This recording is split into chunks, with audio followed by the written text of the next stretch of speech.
नमस्ते, सुप्रभात परिवार। प्रभु की स्तुति हो। आज मेरे साथ जुड़ने के लिए धन्यवाद। मेरे साथ फिर से मेरी प्रिय पत्नी है। आज जो प्रभु ने मुझे दिया है उसके लिए मेरे पास एक बहुत ही गंभीर संदेश है। मैं इसे यही कहना चाहूंगा। यह बहुत भारी है। यह शरीर के लिए सुधार है।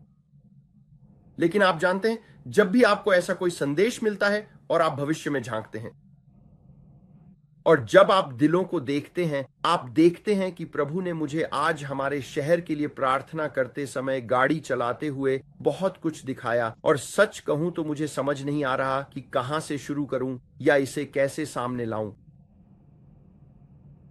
क्योंकि जितनी ज्यादा सुधार की बात कही गई और जो प्रभु ने कहा, उसके कारण मैं अभी पवित्र आत्मा से मदद मांग रहा हूं। मैं चाहता हूं कि मैं इसे पूरी तरह सही तरीके से प्रस्तुत करूं और इसमें ब्रैंडन कुछ भी ना हो, सब कुछ यीशु का हो।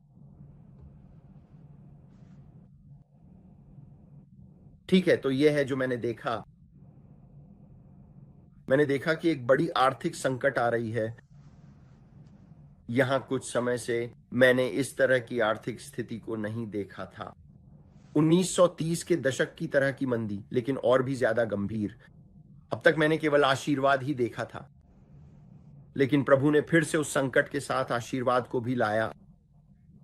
और जब मैं गाड़ी चला रहा था तो मैं देख सकता था कि प्रभु कह रहे हैं, जो तुम अभी गरीब देखते हो, मध्यम वर्ग नहीं रहेगा। आने वाले दिनों में कोई मध्यम वर्ग नहीं रहेगा। यहां केवल गरीब होंगे और अत्यंत गरीब होंगे और फिर अमीर होंगे। उन्होंने कहा, जो तुम अभी देख रहे हो, जैसे कि तुम जिन लोगों को मैकडॉनल्ड्स या टैको बेल में काम करते हुए देखते हो, जो शायद न्यूनतम वेतन से थोड़ा ज्यादा कमा रहे हैं, उन्हें आने वाले दिनों में मध्यम वर्ग माना जाएगा। और जिन्हें हम गरीब मानते हैं, वे इतने गरीब होंगे कि मैंने यह सब देखा। मैं केवल इसे ऐसी गरीबी के रूप में बयान कर सकता हूं जैसी मैंने अमेरिका में पहले कभी नहीं देखी। जब मैं गाड़ी चला रहा था तो मुझे खुली आंखों से एक दृश्य दिखाई दे रहा था और मैं वास्तव में भविष्य के समय में, वास्तविक समय में गाड़ी चलाते हुए सब कुछ देख रहा था। मैं आपको बता सकता हूं कि मैंने ऐसा पहले कभी नहीं किया। मैं टेंटों के शहर देख सकता था, जैसे आप कहेंगे कि बेघर लोग इधर उधर घूम रहे हैं। जैसे जब आप एलए जाते हैं और बेघर लोगों को देखते हैं, सड़क जैसे कि स्किड रो, ये हर जगह था। और मैं आपको बता सकता हूं, मैंने फिर से आवास संकट आते हुए देखा, जिसमें लोग अपने मॉर्गेज का भुगतान नहीं कर पा रहे थे। सिर्फ कुछ 100 लोग नहीं, मैं हजारों हजारों लोगों की बात कर रहा हूं जो अपने मॉर्गेज या कार लोन का भुगतान नहीं कर पा रहे थे। और हर जगह जब्ती हो रही थी, इस हद तक कि मैं सोच रहा था कि आखिर कौन काम कर रहा है, कौन अपने घरों की जब्ती से बचा हुआ था। जैसा कि मैंने कहा, वहां कोई मध्यम वर्ग नहीं था। वहां गरीब थे, अत्यंत गरीब थे और फिर अमीर थे। लेकिन मैंने एक रॉबिन हॉलीवुड मानसिकता देखी, जिसमें अमीरों के प्रति बहुत नफरत थी। और जो मैंने अमीर इलाकों में देखा वह यह था कि उनके घरों और संपत्तियों के चारों ओर हमेशा सुरक्षा, हथियारबंद सुरक्षा रहती थी, क्योंकि लोग उन्हें लूट लेते थे और उनसे चोरी कर लेते थे। और कुछ ऐसी सड़कें थीं जिन पर हम गाड़ी चला रहे थे, जिनके बारे में मुझे पता था कि प्रभु ने मुझे भविष्य में दिखाया था कि उन सड़कों पर महिलाओं के लिए जाना सुरक्षित नहीं होगा। इस हद तक कि अभी वहां मॉल्स हैं, वहां अच्छे रेस्टोरेंट्स हैं। और प्रभु ने मुझे दिखाया कि भविष्य में ऐसे समय आएंगे जब आप एक महिला होकर इन सड़कों पर रात में बिल्कुल भी नहीं जा सकेंगी। जब मैं इधर उधर गाड़ी चला रहा था, उसने मुझसे कहा, अरे अमेरिका, मैंने तुम्हें समृद्धि के साथ सभी अन्य देशों से अधिक अनुग्रहित किया है। मैंने तुम्हें अपने हाथ में थामा है। मैंने तुम्हें अपने हाथ में थामा है। यह वही था जैसे आशीर्वाद अमेरिका पर था, वह अनुग्रह और आशीर्वाद जो हमारे देश पर रहा है। और मैंने देखा, जब मैं इधर उधर गाड़ी चला रहा था तो मैंने वित्तीय क्षेत्र में ऐसा हिलना डुलना देखा जैसा मैंने पहले कभी नहीं देखा था। लेकिन उसने मुझसे आशीर्वाद की उस लहर, इस अवसर की खिड़की के बारे में बात की। उसने कहा, ब्रैंडन, यहां तक कि मैं, मेरी पत्नी भी, हमें भी आग में और ऊंचा उठना होगा ताकि हम सुन सकें कि वह हमसे क्या मांग रहा है और हमें क्या निर्देश दे रहा है। मैंने देखा कि लोग फिर से शहर छोड़कर भाग रहे हैं और बड़ी संख्या में ग्रामीण इलाकों की ओर जा रहे हैं और वहां छुपने के लिए जगहें बना रहे हैं क्योंकि हालात बहुत खराब थे। मैंने देखा कि लोग किराने की दुकानों को लूट रहे हैं, किसानों के खेतों को लूट रहे हैं, ट्रैक्टरों को भी। मैं कह रहा हूं, ये ऐसा लग रहा था जैसे कोई मैड मैक्स फिल्म का दृश्य हो, जिस तरह से लोग व्यवहार कर रहे थे। और मैंने मैंने जैसा कि मैंने कहा, मैंने अपने शहर के लिए प्रार्थना करते हुए जब मैं घूम रहा था, उन दृश्यों में जैसी गरीबी देखी, वैसी गरीबी मैंने कभी नहीं देखी थी। यह ओक्लाहोमा है। मैं तो कल्पना भी नहीं कर सकता कि उत्तर में यह कैसा दिखता होगा। लेकिन प्रभु ने कहा कि तुमने मेरी उस बात का केवल एक हिस्सा लिया जो मैंने तुमसे कही थी कि खेल आयोजनों की जगह अब महिमा के आयोजन होंगे। उन्होंने कहा कि तुमने इसे बस अनदेखा कर दिया। तुमने उस बात पर ध्यान ही नहीं दिया जो मैं तुम्हें बता रहा था कि आने वाले दिनों में लोगों के पास खेल आयोजनों में जाने के लिए पैसे नहीं होंगे और ये बड़े खेल दलों को दिवालिया घोषित करना पड़ेगा क्योंकि वे अपनी बड़ी खेल टीमों के वेतन नहीं चुका पाएंगे। इन बड़े खिलाड़ियों से जुड़े जो बड़े और महत्वपूर्ण अनुबंध किए गए हैं, वे उन्हें वहन नहीं कर पाएंगे क्योंकि टीमों को प्रशंसकों का पर्याप्त समर्थन नहीं मिलेगा। तो मैंने फिर देखा कि प्रभु मुझसे टीमों के बारे में, बड़ी टीमों के बारे में, खेल आयोजनों की टीमों के बारे में बात कर रहे हैं जो निकट भविष्य में आने वाली परिस्थितियों के कारण दिवालिया घोषित होंगी। हमारे पास एक अवसर की खिड़की है जो प्रभु हमें दे रहे हैं ताकि हम धन हस्तांतरण के लिए उनकी बात सुन सकें।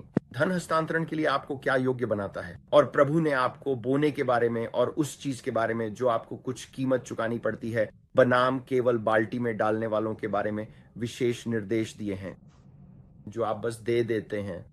कुछ 100 रुपये दे दिए और आप सोचते हैं कि अब मैं धन हस्तांतरण के लिए योग्य हो गया हूं, लेकिन प्रभु ने कहा कि यही वह नहीं है जिसके लिए मैं योग्य ठहराता हूं। केवल 1% लोग ही इसमें चलेंगे। और आज मैंने फिर से कलीसिया के दिल को एक पूरे के रूप में देखा। मैं ये नहीं कह रहा कि हर व्यक्ति ऐसा है, मैं कह रहा हूं कि एक पूरे के रूप में। ठीक है, ये उचित है, ये निष्पक्ष है। मैंने एक सुंदर सेब देखा जो बाहर से बहुत सुंदर दिख रहा था और ये सेब बहुत रसीला लग रहा था, लेकिन प्रभु ने कहा, मैं तुम्हें दिखाना चाहता हूं कि इस फल का असली सार क्या है और अमेरिका में कलीसिया के फल का असली रूप क्या है। और उसका गूदा सड़ा हुआ था, वह अंदर से सड़ा हुआ था। अंदर जो कुछ भी दिख रहा था वह सड़े हुए कीचड़ जैसा था। वह काला, सड़ा गला और घिनौना था और वह बहुत ही घृणित था। लेकिन जितना बाहर की ओर जाता और जितना वह खुद को दिखाने की कोशिश करता, वह उतना ही सुंदर और हरा भरा दिखता था। लेकिन जब तुमने उसमें एक काट लिया तो पहली काट में वह बुरा नहीं था। यह तब हुआ जब तुमने उसमें कई बार काटा और फिर तुम उसके केंद्र तक पहुंचे। और जैसे जैसे तुम कलीसिया के केंद्र के करीब पहुंचते गए, वह सड़ा हुआ था। और प्रभु ने कहा, मैं चाहता हूं कि तुम वही देखो जो मैं देखता हूं। मैं चाहता हूं कि तुम देखो कि मेरे सामने क्या आता है। जैसे तुम पुनरुत्थान के लिए प्रार्थना करते हो, लेकिन फिर भी मैं एक विशेष कलीसिया में चंगाई लाने की कोशिश कर रहा हूं, मैं कोशिश कर रहा हूं, लेकिन तुम समय सीमाओं को लेकर बहुत चिंतित हो। यह सुविधाजनक नहीं है और जो कुछ मैं इस अंतिम समय की वर्षा में करने जा रहा हूं वह तुम्हारे लिए सुविधाजनक नहीं होगा। 30 मिनट की सेवाएं, शायद 1 घंटे की सेवाएं। अरे 2 दिन पहले ही तो सेवा हुई थी, लेकिन हमने पुनरुत्थान के लिए प्रार्थना की और कुछ लोग उद्धार पाए। और फिर भी हम मध्यस्थता कर रहे हैं और बहुत कुछ चाहते हैं, लेकिन फिर भी हम देने के लिए बहुत कम तैयार हैं। और प्रभु ने मुझे दिखाया कि नेताओं के दिलों में बहुत कुछ है। मैंने देखा कि जो लोग कभी अतीत में कुछ थे, वे शाऊल बनने की कोशिश कर रहे हैं, खुद को अभिषेक और महिमा के रूप में प्रस्तुत करने की मांग कर रहे हैं। फिर भी वह वहां था। लेकिन प्रभु ने कहा, एक महान इखाबोद आने वाला है। इनमें से बहुत से लोगों पर एक महान इखाबोद आने वाला है और वे जानते भी नहीं हैं। महिमा जा चुकी है, महिमा जा चुकी है। उनका दिल मुझसे बहुत दूर है। जो तुम देखने वाले हो वह इस शास्त्र का पूर्ण रूप से प्रकट होना है और कलीसिया ने इसे पहले कभी नहीं देखा है। इसलिए मैं चाहता हूं कि तुम यह शास्त्र पढ़ो प्रिय। इसमें लिखा है, और क्योंकि अधर्म बढ़ने के कारण बहुतों का प्रेम ठंडा पड़ जाएगा। और यह मत्ती 24:12 है। लेकिन जो अंत तक धीरज धरेगा वही उद्धार पाएगा। और राज्य का यह सुसमाचार सारी दुनिया में सब जातियों के लिए गवाही स्वरूप प्रचार किया जाएगा। और तब अंत आ जाएगा। तो हम अभी उसी स्थान पर हैं। वह जो बात कर रहे हैं, उन्होंने हमसे इसी के बारे में बात करना शुरू किया था कि बहुतों का प्रेम ठंडा पड़ जाएगा। और उन्होंने कहा, तुम लूटपाट देखोगे और मसीह के शरीर में लोग ऐसी चीजें करेंगे जो तुमने कभी सोची भी नहीं थी कि वे करेंगे। लोगों के खिलाफ मुड़ जाना। मैंने देखा कि जब उन्होंने वह शास्त्र का हवाला दिया तो मैंने देखा कि लोगों के साथ कैसा व्यवहार हो रहा था और वे वॉलमार्ट जाने में भी सुरक्षित महसूस नहीं कर रहे थे। ये बहुत कठिन था। आज जो दर्शन मैंने देखे वे भी बहुत कठिन थे, और मैं आपको बता रहा हूं, यह हिला देने वाला था। मुझे इसलिए हिला दिया क्योंकि वह उन सभी लोगों के बारे में बात कर रहे थे जो कहते हैं कि वे पूरी तरह समर्पित हैं, जो ऊपरी नेतृत्व में हैं, वे वहां रहे हैं और उनके अंदर यह भावना है कि मैं वहां रह चुका हूं, मैंने वह सब किया है, मुझ पर पहले कभी महिमा थी। और वे दिखावा करना चाहते हैं कि वे अब भी उसी बेल से जुड़े हुए हैं, लेकिन उनकी असली आत्मा का दिल अब ठंडा पड़ चुका है और वे अब वह पात्र नहीं रहे जो उसके लिए जलते थे। उनमें एक अधिकार की भावना आ गई है, मुझे इसका हक है, मैं वहां रह चुका हूं, मैंने वह सब किया है, तुम जानते हो मैं योग्य हूं। लेकिन मैंने पिता की नजरों से एक ऐसी कलीसिया देखी जो अब न तो अब और बेताब रही, न ही भूखी रही। उनमें अधिकार की भावना थी। 30 मिनट, 20 मिनट। आपके पास इस हीलिंग रूट सेवा को करने के लिए 1 घंटा है और अधिकतम 2 घंटे। लेकिन अगर यह उससे ज्यादा हो जाए तो इसका कारण यह है कि अब मेरे सोने का समय हो गया है। लेकिन लोग एक छुअन के लिए इतने बेताब हैं और आप एक नेता हैं, और फिर भी आप खुद को उस घड़ी से योग्य ठहराते हैं कि आपको क्या अधिकार है। अरे ये तो बहुत लंबा हो गया। और प्रभु ने कहा, ब्रैंडन, जो होने वाला है वह सुविधाजनक नहीं होगा। जगाने के लिए एक हिलाना अमेरिका में आने वाला है। तुम कुछ ऐसा देखने वाले हो जिसकी तुमने कभी कल्पना भी नहीं की थी। और मैं तुमसे कह रहा हूं, समंदर से चमकते समंदर तक हमारे यहां एक महान जागृति आएगी। लेकिन कलीसिया में कोई भी तात्कालिकता नहीं है। प्रभु मुझे दिखा रहे हैं कि काफी हो गया है। मैं ये नहीं कह रहा कि सभी लोग ऐसे हैं। मैं सभी को एक ही श्रेणी में नहीं रखना चाहता, क्योंकि आप में से कुछ लोग बहुत ही तात्कालिक हैं। आप में से कुछ लोग बहुत भूखे हैं। आप में से कुछ लोग ऐसे हैं जो परमेश्वर की चाल के लिए बहुत ही व्याकुल हैं। लेकिन कुल मिलाकर जो वह मुझे दिखा रहे थे वही है। वह आपको आपके आराम के क्षेत्र से बाहर झकझोरने वाले हैं।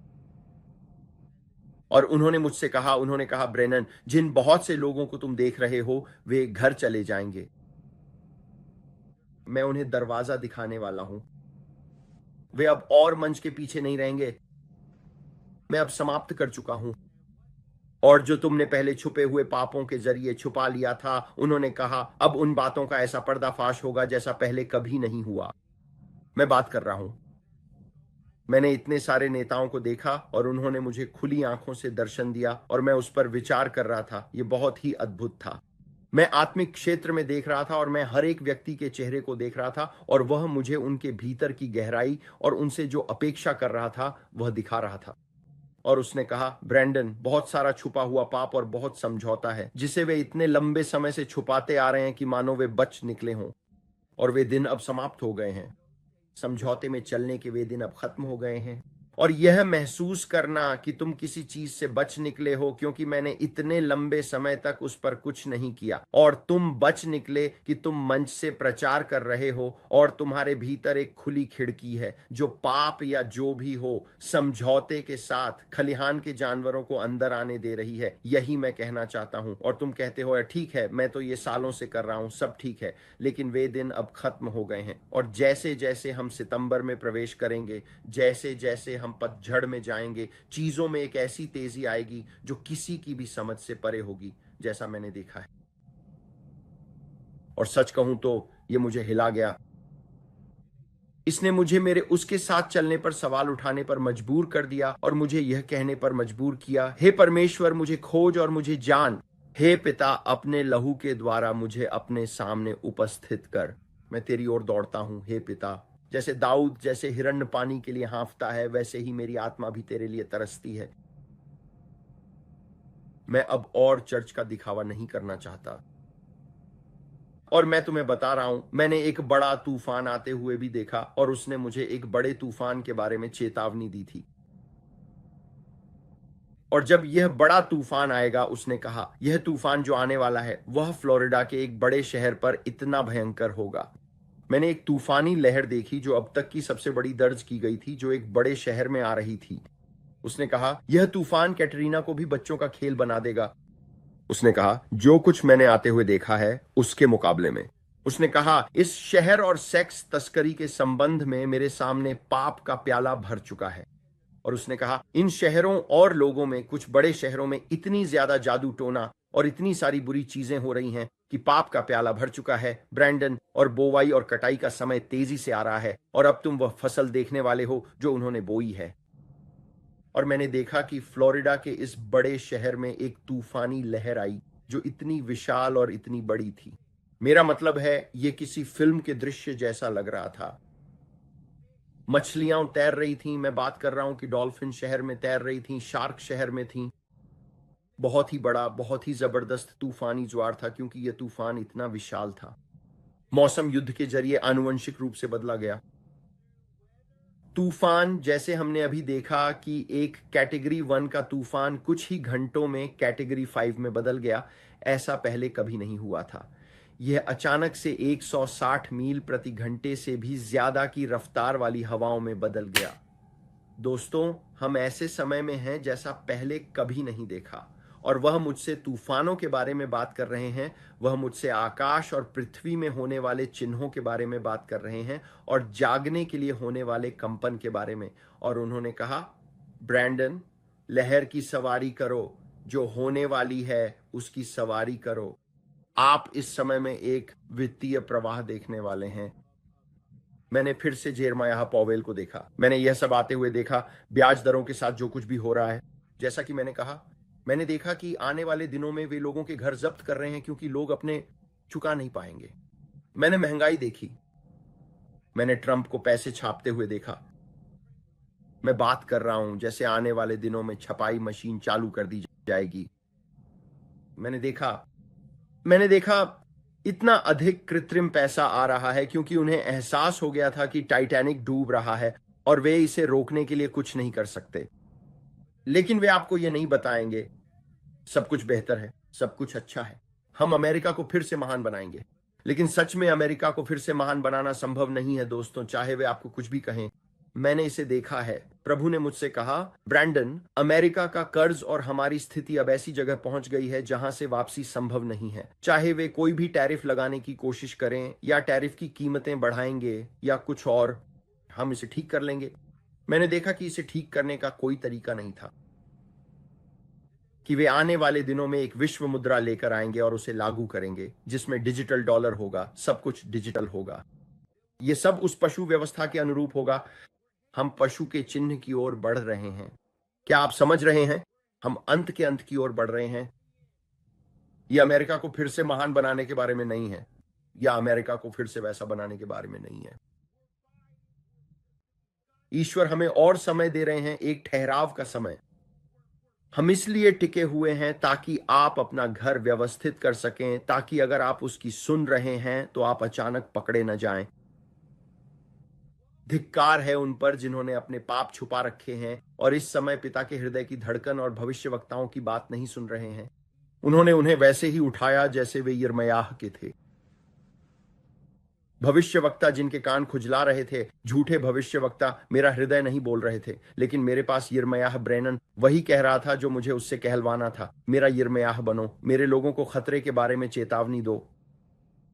मेरे लोगों से कहो कि एक झटका आने वाला है जो उन्हें जगाएगा। एक बड़ा जागरण आने वाला है, लेकिन वह बड़ा जागरण किस वजह से आएगा? मैं समझौते वाले घर से कोई वास्ता नहीं रखूंगा। मैं एक शुद्ध दुल्हन चाहता हूं जिसमें कोई दाग या सिलवट ना हो, लेकिन जो आने वाला है वह उसकी कलीसिया को जगाने के लिए एक झटका है। और यह नेतृत्व है जो यथास्थिति में सोच रहा है कि सब कुछ ठीक है। मैं इसमें भी थोड़ा हाथ डाल सकता हूं और उसमें भी, क्योंकि मैं यह बहुत समय से कर रहा हूं और मेरे कर्मों का कोई परिणाम नहीं हुआ है। और प्रभु ने कहा, ब्रेनन, वे दिन अब समाप्त हो गए हैं। उसने कहा, यह अब चरम पर पहुंचने वाला है। मैंने एक पहाड़ देखा जो बर्फ से ढका हुआ था, जो चरम पर पहुंच रहा था। और उसने कहा, उस चीज की चोटी अब फूटने वाली है और तुम ऐसी चीजें देखने वाले हो जिनके बारे में तुमने कभी सपना भी नहीं देखा था या सोचा भी नहीं था। और मैं इसे बार बार दोहराता हूं ताकि तुम्हें चेतावनी दे सकूं कि पिता का हृदय क्या है। बहुत से लोग नहीं जानते, वे बहुत सारी गुदगुदाने वाली बातें सुन रहे हैं। और मैं पुराने भविष्यवक्ताओं की तरह नहीं बनना चाहता, बल्कि इन अंतिम दिनों में यिर्मयाह की तरह बनकर तुम्हें चेतावनी देना चाहता हूं कि कुछ बड़ा आने वाला है। जगाने के लिए हिलना डुलना, भूकंप, सुनामी, डरावने दृश्य तुम देखोगे जो तुम्हें घुटनों पर ला देंगे। अर्थव्यवस्था में ऐसी हलचल जो किसी की समझ से बाहर होगी, लेकिन वह तुम्हें ट्रंप की एक खिड़की दे रहा है। उसने आज फिर मुझसे कहा, लहर पर सवार हो जाओ, लहर पर सवार हो जाओ ब्रैंडन। अपने घर को तैयार करो, तैयार हो जाओ। वह नहीं चाहता कि उसके प्रिय इन सब चीजों से गुजरें, लेकिन आपको उसका प्रिय बनने के लिए क्या योग्य बनाता है।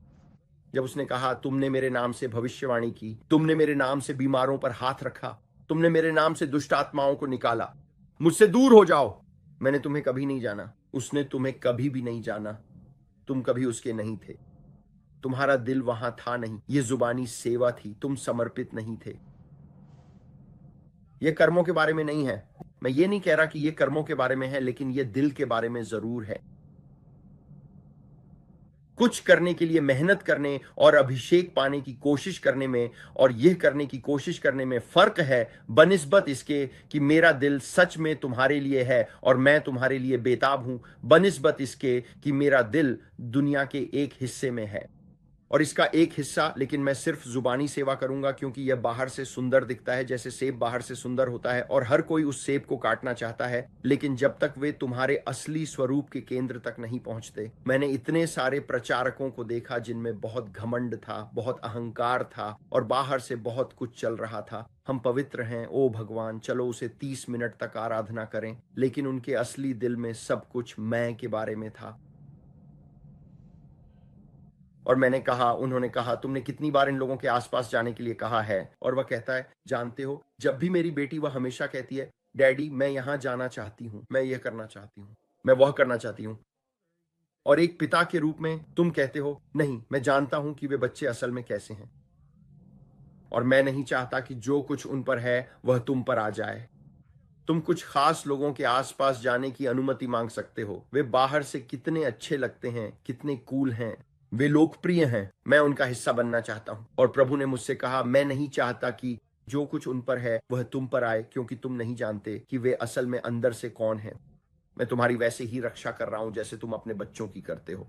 और तुम कहते हो, मैं नहीं, मैं आत्मा के माध्यम से देखता हूं कि वे कौन है, और तुम उनके घर नहीं जा रहे हो, तुम यह नहीं कर रहे हो, तुम वह नहीं कर रहे हो। मैंने अपनी पूरी जिंदगी अपने बेटे, अपनी बेटी के लिए ऐसा ही किया है। तुम जानते हो, हम बस ऐसे ही हैं। मैं अपने बच्चों को कुछ चीजें करने की अनुमति नहीं देता क्योंकि मैं न्याय नहीं कर रहा, लेकिन एक पिता के रूप में मेरी जिम्मेदारी है कि मैं उनके भीतर की मासूमियत की रक्षा करूं, क्योंकि भगवान ने मुझे उन बच्चों की रक्षा करने के लिए दिया है। तो पिता तुम्हारे बारे में क्या कहते हैं? अरे मैं चाहता हूं कि तुम कुछ खास चीजें करो, ये भी, वह भी और वह भी। और तुम कहते हो, खैर वहां मेरे लिए कोई दरवाजा नहीं खुला है। मेरे साथ ऐसा इसलिए नहीं हुआ क्योंकि वह तुम्हारी रक्षा कर रहा है, क्योंकि वह उनमें कुछ ऐसा देखता है जो वह तुम्हारे ऊपर नहीं चाहता, समझौता। और वह कह रहा है, मुझे तुम्हारे भीतर उस उपहार की रक्षा करनी है, क्योंकि आने वाले दिनों में मैं तुम्हें बहुत महान कार्यों के लिए इस्तेमाल करने वाला हूं। और यह बहुत अकेलापन भी महसूस करा सकता है। कभी कभी मुझे बहुत त्यागा हुआ महसूस होता है। कभी कभी तुम भी बहुत बहुत अकेला महसूस करते हो। मैं कहता हूं, मेरे दोस्त कहां हैं? लेकिन जब मैंने कैटरीना कूलमैन को कहते सुना, वह हमेशा अकेली रहने वाली इंसान थी। वह कहती हैं, मेरी सामाजिक जिंदगी शून्य है। और इससे मुझे मदद मिली क्योंकि मैंने एक ऐसी महिला को देखा जिसे मैं बहुत सम्मान करता हूं। आज जब हम शहर में घूम रहे थे तो हम उस जगह गए जहां उनकी मृत्यु हुई थी और जहां वह अस्पताल में चली गई थी। और मैंने कहा, यही वह जगह है जहां सिस्टर कूलमैन अपने घर चली गई। और जब हम होम स्कूल कर रहे थे तो मैंने अपने बच्चों से कहा, यही वह जगह है जहां वह अपने घर चली गई। मैं कहूंगा कि किसी भी पीढ़ी की सबसे महान अग्रणी महिलाओं में से एक, जिन्होंने चंगाई लाई और उसे किया, इसी अस्पताल में उनका निधन हुआ था। पता नहीं वह अकेली घर गई या कोई और था, लेकिन मैं बस बुजुर्गों के बारे में सोचता हूं, जो लोग उनके साथ चले और उन्होंने कहा कि मैं ज्यादातर समय अकेली थी, मैं पूरी तरह से उन्हीं के लिए समर्पित थी। एक जगह है मरने की, शुद्धिकरण की, अग्नि की, और मैंने कहा भगवान मेरी मदद करो, मुझे इस दुनिया की कोई चीज नहीं चाहिए। खासकर उस खुली आंखों वाले दर्शन के बाद जो मुझे 1 घंटे से भी ज्यादा समय तक हुआ, वह अनुभव मुझे हिला गया, क्योंकि समझौते की उस स्थिति में चले जाना बहुत आसान है, क्योंकि दुनिया बहुत चमकदार है। हॉलीवुड जैसी चीजों में फंस जाना बहुत आसान है, जहां वह बिल्कुल भी नहीं है। वह वही शांत धीमी आवाज है जो रोज आपको अपने करीब बुलाती है। वह आपको ढूंढ रहा है और कह रहा है, क्या तुम बस मेरे चरणों में बैठोगे? शायद वह उस समय वह आकर्षक न लगे, क्योंकि वह समर्पण की जगह है, वह मृत्यु की जगह है। यह वह जगह है जहां यह लोकप्रिय नहीं दिखता, लेकिन वहीं वह है, और मुझे बस वही चाहिए। और इन अंतिम दिनों में मैंने हमारे देश के कई नेताओं में जो देखा, उनमें से बहुतों को सच में आने वाले समय का कोई अंदाजा नहीं है। वे अपने आप में इतने भरे हुए हैं, और प्रभु ने मुझसे कहा, ब्रैंडन, मैं इन लोगों को दरवाजे के बाहर हिला रहा हूं, और जो लोग तुम भविष्य में देखोगे वे नए चेहरे वाले लोग होंगे। वहां नए चेहरे वाले लोग होंगे। जैसे लोग आप देखते हैं, बहुत सारा यह हॉलीवुड जैसा दिखावा नहीं होगा। मैंने एक विनम्रता आते हुए देखी, महिलाओं और सज्जनों, जिससे मैं खुश नहीं हूं। यह सिर्फ अमेरिका के बारे में नहीं होगा, यह एक विश्वव्यापी विनम्रता होगी, क्योंकि यह एक विश्वव्यापी जागृति है। और यह एक महिमामयी कलीसिया होगी जो रश हार्बर चर्चों में देश में होली घोस्ट स्टॉक्स के रूप में उठेगी। शायद इतना नहीं, क्योंकि ये बड़ी मेगा चर्चें, उन पर जब्ती हो जाएगी। मैंने बहुत सी चर्चों को जब्त होते हुए देखा। मैंने बहुत सी चर्चों को देखा जो अपने भवन का बंधक नहीं चुका सकी, क्योंकि उन पर बहुत ज्यादा कर्ज था, और वहां पर्याप्त पैसा नहीं आ रहा था, क्योंकि चर्च उतना दान नहीं दे पा रही थी जितना पहले देती थी, क्योंकि वे तो बस अपने बिल चुकाने की कोशिश कर रहे थे, क्योंकि वे सुन नहीं रहे थे। मैंने कितनी बार कहा है कि यह सदोम और अमोरा जैसा है। लूत वहां था और उसे पता भी नहीं था कि क्या होने वाला है, क्योंकि वह सदोम और अमोरा से इतना परिचित हो गया था। केवल अब्राहम ही था जिसे पता था कि क्या होने वाला है। क्यों? क्योंकि वह पिता के करीब था, वह परमेश्वर का मित्र था। बाइबल कहती है कि अब्राहम परमेश्वर का मित्र था, और परमेश्वर आया और उसने अपनी गुप्त बातें साझा की। मैं परमेश्वर का मित्र न बनने से इनकार करता हूं। मेरे लिए और कुछ भी मायने नहीं रखता। मैं सब कुछ दे दूंगा, हर एक डॉलर। मैंने कहा, हे मेरे परमेश्वर, इन अंतिम दिनों में आपके हृदय के करीब रहने के लिए जो भी करना पड़े मैं करूंगा। कल रात वह अद्भुत था। डायना फर्श से उठ रही थी और उसकी पीठ में बहुत तेज दर्द हो रहा था। उसने कहा, बेबी, मेरी पीठ में दर्द हो रहा है जब मैं इस फर्श से उठती हूं, क्या तुम मेरे लिए प्रार्थना करोगे? और मैंने उसे पकड़ लिया, और परमेश्वर की शक्ति मेरे हाथों से निकलकर उसके पूरे शरीर में चली गई, और उसने कहा, तुम्हारे हाथ बहुत गर्म हो रहे हैं। और प्रभु की महिमा ने उसे पूरी तरह भर दिया, और उसने यह पूरी रात महसूस किया। और मैं इसका कोई श्रेय नहीं लेता, यह ब्रैंडन के बारे में नहीं है, लेकिन मैं आपको यह बताना चाहता हूं, यह देखना अद्भुत है कि कोई महिमा से कितना आशीषित हो सकता है। और मैंने कहा, प्रभु, मेरी पत्नी को छूने के लिए धन्यवाद, मैं इसकी सराहना करता हूं, उसे इसकी जरूरत थी, और यह ताजगी देने वाला था। उसने कहा, ब्रैंडन, मैंने वह अभिषेक पूरी रात महसूस किया, और वह उसके भीतर काम कर रहा था। वह हमें महिमा से महिमा में बदल रहा है, वही हमें बदल रहा है। मैंने महसूस किया कि वह मेरे हाथ से निकल गया। यह बहुत गर्म था, मेरे हाथों पर जैसे आग सी महसूस हो रही थी, और दोनों तरफ से, और यह उसके आगे और पीछे दोनों के लिए था, क्योंकि मैंने बस ऐसे ही किया। सिर्फ महिमा ने उसे भर दिया, और मैं कह रहा हूं कि उसने उसे पूरी तरह भर दिया, और यह उसके लिए अद्भुत था। मैं बहुत खुश हूं, लेकिन मैं ये कह रहा हूं कि मुझे इसकी और भी चाहत है। इसी वजह से मैं ये बात आपके सामने रख रहा हूं, मुझे इसकी और भी चाहत है। जो कुछ मैंने आते हुए देखा, उसके बाद मुझे इसकी और भी चाहत है। जब लोगों के दिल ठंडे होते जाएंगे, तब एक हताशा होगी। सिर्फ परमेश्वर की आग ही हिला सकती है। महान धर्म त्याग, महान गिरावट, महान जो भी बड़ी बड़ी घटनाएं होने वाली हैं, मैं आपको बता रहा हूं, हमें उन सब के लिए आत्मिक रूप से तैयार रहना चाहिए। उसने हमें बताया था कि वह हमें एक अवसर की खिड़की दे रहा है, और जैसे ही हम इस पतझड़ में प्रवेश करेंगे, एक बड़ी तेजी आने वाली है। 24 घंटे की अवधि में सब कुछ बदल जाएगा। हमें इन लोगों से एक पत्र मिला जिसमें लिखा था, अरे ब्रैंडन, क्या तुमने देखा कि इस हफ्ते 23 और 24 सितंबर को संयुक्त राष्ट्र का मुख्य कार्यक्रम है और यही वह समय है जब वे यरूशलेम को विभाजित करना चाहते हैं और दो राज्य समाधान की बात कर रहे हैं और इसी तरह की तमाम बातें हो रही हैं। रोश हशनाह से लेकर अगले रोश हशनाह तक हम यहां हैं। एक और तेजी आ रही है जो इस सितंबर की 23 तारीख को दो राज्य समाधान के लिए मतदान के रूप में रोश हशनाह पर होगी, जब उन्होंने कहा था कि सितंबर में सब कुछ बदल जाएगा।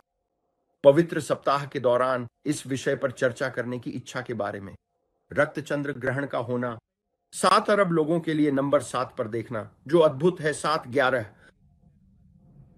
यह संयोग नहीं है। 7-11, 23 तारीख को एक और बड़ा आयोजन हो रहा है, जगाने के लिए झटके।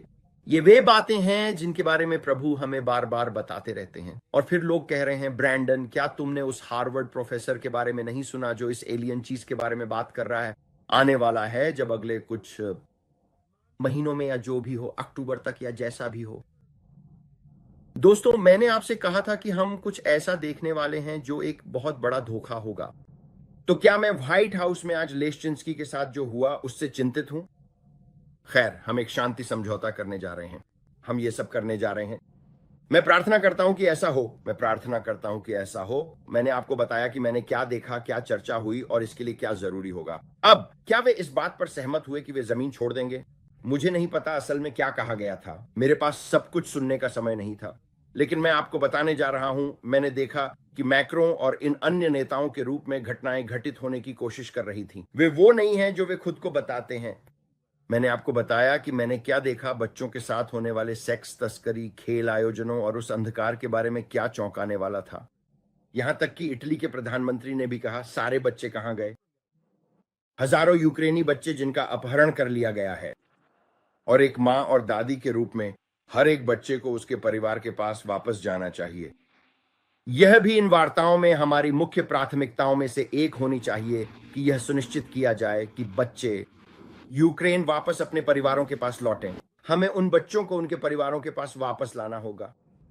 मैंने कहा, मुझे पता है वे कहां हैं।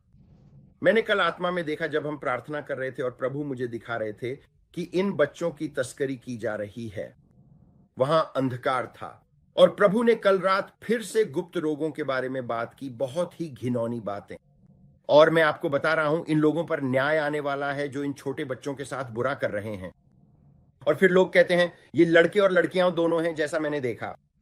ये छोटे लड़के और छोटी लड़कियां थीं, बीमार मानसिकता वाले पेडोफिलिया के गिरोह, एप्स्टीन से भी बदतर। और प्रभु ने कहा, यह सब अब समाप्त होने जा रहा है। मैं इन लोगों पर न्याय लाने जा रहा हूं। बीज बोने और फसल काटने का समय अब और तेज होने वाला है। मैं कह रहा हूं, वे बीच में ही उसी समय मर जाएंगे। और आप सुनेंगे कि कुछ सेलिब्रिटी, बड़े खेल जगत के सेलिब्रिटी, जो इन बच्चों के साथ बुरा करते हुए आने वाले दिनों में बीच में ही मर जाएंगे। और आप सोचेंगे, आज कौन मर गया? क्योंकि लोग ये विकृति, पाप का प्याला भर चुका है और वे बच्चों को छू रहे हैं और अब भगवान ने सब कुछ समाप्त कर दिया है। पिज्जा गेट और ये सारी अजीब चीजें जो इन बच्चों के साथ हो रही हैं, ताकि वे सारी गंदी बातें बनाई जा सकें जिनके बारे में आप सुनते हैं। मैं आपको बता रहा हूं दोस्तों, एक न्याय आने वाला है क्योंकि पाप का प्याला भर चुका है। और आप देखेंगे कि बीज बोने और फसल काटने की प्रक्रिया इतनी तेज होगी जैसी पहले कभी नहीं देखी गई। हम एक नए दौर में कदम रख रहे हैं। मैं आपको बता रहा हूं, आपको अपना दिल तैयार रखना चाहिए। आसमान में संकेत, धरती पर संकेत, राजनीति में संकेत, वित्त में संकेत।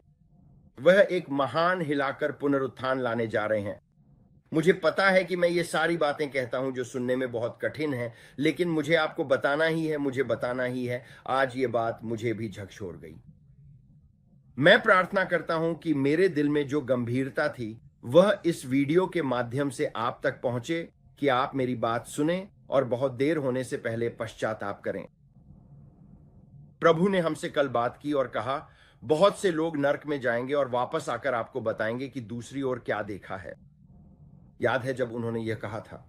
उन्होंने कहा, बहुत से लोग नर्क में जाना शुरू करेंगे। बहुत से लोगों ने कहा है कि वे स्वर्ग जा रहे हैं, लेकिन उन्होंने कहा बहुत से लोग नर्क में जाना शुरू करेंगे और मैं उन्हें नर्क की झलक दिखाऊंगा और उन्हें कहूंगा कि वे वहां क्या हो रहा है, आपको बताएं ताकि आप अपना दिल सही कर सकें। तो मैंने लोगों के समूह देखे जो नर्क के दर्शन और अनुभव कर रहे थे ताकि आपको चेतावनी दे सकें। ऐसा बहुत कुछ होने वाला है और प्रभु ने मुझे इसके बारे में चेतावनी दी थी। यह बहुत गंभीर बात है क्योंकि इसमें कोई तात्कालिकता नहीं है। समय के संकेतों और प्रभु यीशु मसीह के आगमन को लेकर पर्याप्त तात्कालिकता नहीं है। एक तात्कालिकता जरूर आएगी, मुझ पर विश्वास करें। तो एक और चीज जो मैंने देखी वह था एक ज्वालामुखी जो इतनी जबरदस्त ताकत के साथ फटा कि उसकी राख इतनी ऊंचाई तक गई जितनी पहले कभी नहीं गई थी। मैं इसे बाहरी अंतरिक्ष नहीं कहना चाहता, लेकिन मैं कह रहा हूं कि यह इतनी ऊंचाई तक गया कि कुछ राख के कण रिकॉर्ड तोड़ ऊंचाई तक पहुंच गए। इतनी ऊंचाई तक जितनी हमने आधुनिक समय में या किसी भी रिकॉर्ड में नहीं देखी। यह राख इतनी ऊपर तक गई कि उड़ानों में बाधा आ गई और यह इटली के क्षेत्र में था। मैंने इटली में कंपन आते हुए देखा कि यह आने वाले दिनों में उड़ानों और हवाई यात्रा को बाधित करेगा। मैंने ज्वालामुखी की राख के विशाल विस्फोट देखे और इस चीज की ताकत इतनी थी कि यह उन स्तरों तक जा पहुंची जहां तक हमने पहले कभी नहीं देखा था। मुझे नहीं पता दोस्तों, मैं बस वही बताता हूं जो मैं देखता हूं, लेकिन मुझे इसे कहने की इतनी जल्दी है और मैं प्रार्थना करता हूं जैसा कि मैंने कहा कि यह इस वीडियो में स्पष्ट हो जाए जो पिता कह रहे हैं। आप कहेंगे खैर मैं इस सब पर विश्वास नहीं करता, इस भविष्यवक्ता ने यह कहा। जिसके पास सुनने के लिए कान है वह सुने। मैं आपको जबरदस्ती अपनी बात सुनाने नहीं आया हूं, मैं आपको प्रार्थना की ओर लाने आया हूं। मैं आपको बताने आया हूं अब पश्चाताप करने का समय है। मैं यहां आपको बताने आया हूं कि यीशु मसीह द्वार पर खड़े हैं और आपको उन्हें पूरे दिल से जानना चाहिए। जब तक कोई मनुष्य नया जन्म नहीं लेता वह परमेश्वर के राज्य में प्रवेश नहीं कर सकता। लेकिन मैं आज पूरी तरह समर्पित होने की बात कर रहा हूं। तुम मेरी बात सुन रहे हो और मैं जो कुछ भी कह रहा हूं उसे सुनकर तुम कह रहे हो यार तुम तो मुझे डरा रहे हो ब्रैंडन, मुझे बचने के लिए क्या करना चाहिए, मुझे क्या करना होगा। मैं नरक नहीं जाना चाहता। मैं नहीं चाहता कि मुझे कभी उसे जानने का मौका न मिले और वह कहे कि मुझसे दूर हो जाओ, मैं तुम्हें नहीं जानता। उसे घनिष्ठ रूप से जानने का एकमात्र तरीका है कि तुम अपने पापों को स्वीकार करो। उसने कहा है कि वह विश्वास योग्य और न्यायी है, वह हमारे पापों को क्षमा करेगा और तुम्हें सारी अधर्मिता से शुद्ध करेगा और अपनी दुष्ट राहों से मुड़ जाओ। हर बार जब यीशु ने बाइबल में कुछ किया तो उसने कहा जाओ और अब पाप मत करो, नहीं तो इससे भी बुरा तुम्हारे ऊपर आ सकता है। उसने यह नहीं कहा कि जाओ और जो कर रहे हो वही करते रहो, सब कुछ वैसे ही करो जैसे कर रहे थे, मैंने तुम्हें चंगा किया और तुम बस उसी तरह जीते रहो जैसे कोई छोटी जेजेबेल या कुछ भी हो। उसने कहा जाओ और अब पाप मत करो, नहीं तो इससे भी बुरा तुम्हारे ऊपर आ सकता है। अपने पापों से भागो, उनसे दूर भागो। कुत्ते की तरह अपनी उल्टी पर वापस मत जाओ, उससे भागो। यही वह तुम्हें समझाने की कोशिश कर रहा है। हां, उसके अनुग्रह तुम्हारे लिए पर्याप्त हैं, देवियों और सज्जनों, और उसकी दया हर सुबह नई होती है। लेकिन उसने यह नहीं कहा कि तुम बार बार वापस जाकर उसी गंदगी में जीते रहो। दुनिया से बाहर आओ, मेरे लिए अलग रहो, पवित्र बनो क्योंकि मैं पवित्र हूं। उसने यह नहीं कहा कि दुनिया की तरह ही जीते रहो। उसने कहा मेरे लिए अलग रहो, पवित्र बनो क्योंकि मैं पवित्र हूं। शिष्यों में से पतरस ने भी यह कितनी बार कहा है, यीशु के जैसे बनो, दुनिया के जैसे मत बनो। हम महिमा से महिमा की ओर बढ़ते हैं क्योंकि वह हमें बदल रहा है और यह उसके अनुग्रह से ही है कि वह हमें बदलता है। लेकिन हम उसी पर निर्भर रहते हैं, हम उसी में भरोसा रखते हैं। पवित्र आत्मा आज मेरी मदद कर, मुझे आज तेरी जरूरत है। मैं आज तुझसे और अधिक पाने के लिए व्याकुल हूं। उसके साथ समय बिताओ और वह तुम्हें भीतर से बदल देगा।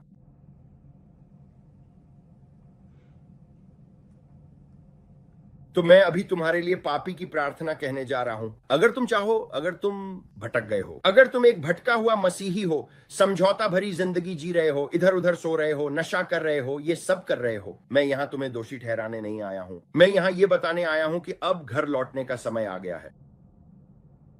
मैं तुम्हें बता रहा हूं कि अब पश्चाताप करने और आज यीशु के पास लौटने का समय है। आज पूरी तरह से यीशु को समर्पित होने का समय है। कभी तुम उसके लिए पूरी तरह समर्पित थे, कभी तुम परिवार में सबसे बुलंद आवाज थे, हर कोई जानता था कि तुम मसीही हो, लेकिन अब तुम इतना समझौता कर चुके हो कि इसके बारे में बात करने से भी डरते हो। अब तुम में और दुनिया में कोई फर्क नहीं रह गया है, लेकिन आज का दिन तुम्हारा है। तुम पश्चाताप कर सकते हो और पिता के पास घर लौट सकते हो, बिल्कुल उस खोए हुए बेटे की तरह, बिल्कुल उस खोए हुए बेटे की तरह। उसने अपनी सारी विरासत खर्च कर दी थी और वह सुअरों के बाड़े में पड़ा था। तभी उसे होश आया और उसने कहा, मुझे अपने पिता के पास घर लौटना है। शायद वह मुझे अपने घर में एक नौकर की तरह ही रख ले। लेकिन उसी पल पिता ने उसे दूर से आते हुए देख लिया। उसने कहा, मोटा बछड़ा काटो, मेरा बेटा घर लौट रहा है। और उसने उसे पकड़ लिया और एक चादर में लपेट लिया। वह इसका हकदार नहीं था, लेकिन फिर भी पिता ने उसे सब कुछ लौटा दिया। उसने उसे फिर से स्थापित कर दिया। उसने कहा, बेटा घर में स्वागत है। उसने उस पर अपना प्यार लुटाया और यही तरीका है जिससे हमारा पिता तुम्हारे साथ है।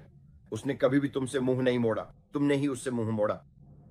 वह आज बस तुम्हारे उस दरवाजे से आने का इंतजार कर रहा है। वो कह रहा है, बेटा घर में स्वागत है, बेटी घर में स्वागत है, मैं तुम्हारा इंतजार कर रहा था।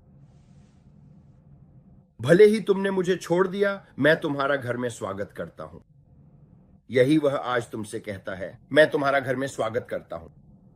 लेकिन जैसे ही तुम अपने दिल में वह खिंचाव महसूस करते हो, जैसे ही तुम महसूस करते हो कि हां, मुझे आज घर लौटना चाहिए, इंतजार मत करो, शर्म इंतजार मत करो। शैतान कहता है वह तुम्हें स्वीकार नहीं करेगा, इस बार तुमने बहुत बड़ी गलती कर दी है।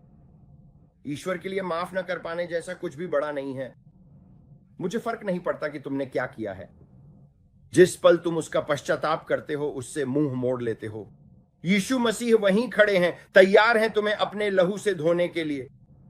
वह तैयार हैं तुम्हें नया वस्त्र पहनाने के लिए, तुम्हें शुद्ध करने के लिए और कहने के लिए, मैं तुमसे प्रेम करता हूं और मैंने कभी भी तुमसे सच में मुंह नहीं मोड़ा। मैंने कभी तुम्हें त्यागा नहीं। मैं तुमसे प्रेम करता हूं। लेकिन वह ऐसे दिल की तलाश में है जो उसके सामने आकर कहे, आज मैं पूरी तरह से समर्पित हूं।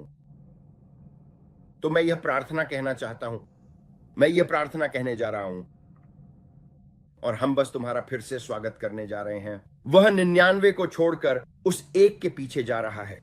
यही वह अभी कर रहा है, वह देख रहा है।